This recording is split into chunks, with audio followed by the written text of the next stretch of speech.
पूर्ण ज्ञान की प्राप्ति हुई। उन्हें जीव के परागमन और पुनर्जन्म विषय का ज्ञान हुआ। उन्हें ये भी ज्ञान हुआ कि बुरे कर्मों और दुष्ट वृत्ति के कारण लोग कष्टदायक परिस्थितियों में घिरते हैं, जबकि सत्कर्मी अनंत आनंद को प्राप्त करते हैं। इस प्रकार उन्हें अपने सभी संशयों का हल मिल गया, जो कई वर्षों से उनके मनोमस्तिष्क में बैठा था। उन्हें शोक, संताप, दुर्भाग्य, व्याधि, जरा, मृत्यु आदि दुखों के निवारण का रास्ता मिल चुका था। इस प्रकार 35 वर्ष की अवस्था में वैशाख पूर्णिमा के दिन उन्हें संपूर्ण ज्ञान अर्थात समाधि की प्राप्ति हुई और वे पूर्ण रूप से बुद्ध बन गए। सम्यक ज्ञान की प्राप्ति हुई, उसे महाबोधि वृक्ष कहा जाने लगा। प्रथम सप्ताह बोधि वृक्ष और वज्रासन। संबोधि के पश्चात बुद्ध एक सप्ताह तक सम्यक ज्ञान के प्रभाव में महाबोधि वृक्ष के नीचे ध्यानस्थ बैठे रहे। द्वितीय सप्ताह अन्वेष लोचन।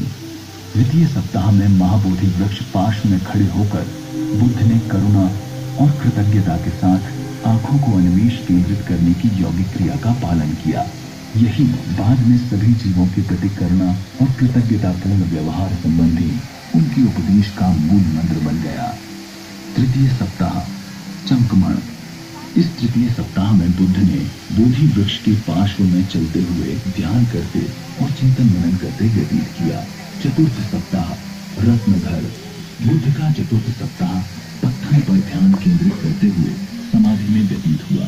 कहा जाता है कि जब बुद्ध गहन चिंतन में थे तो उनके शरीर से नीली, पीली, लाल, श्वेत और नारंगी आभा प्रस्फुरित हो रही थी। पांचवा सप्ताह अजपाल निक्रोध वृक्ष। बुद्ध ने बरगद के वृक्ष की छाया के नीचे पांचवा सप्ताह बिताया।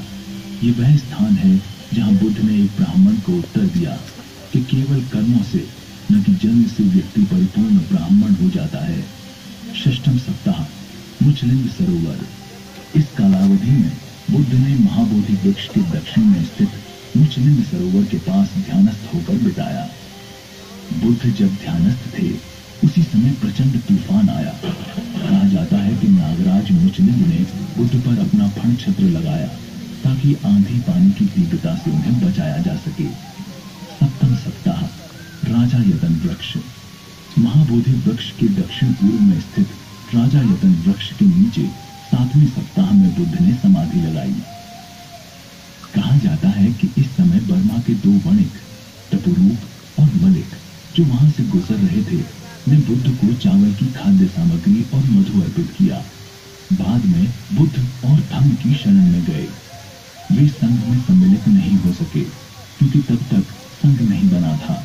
इस प्रकार वे बुद्ध के प्रथम दो शिष्य थे। बुद्ध ज्ञान संचार का निर्णय लेकर आगे की यात्रा पर निकले।